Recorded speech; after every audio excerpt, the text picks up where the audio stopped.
गणनायकाय गणदैवताय गणाध्यक्षाय धीमहि गुणशरीराय गुणमण्डिताय गुणेशानाय धीमहि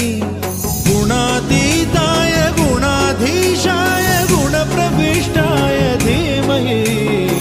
एकदन्ताय वक्रतुण्डाय गौरीतनयाय धीमहि गजेशानाय भालचन्द्राय श्रीगणेशाय धीमहि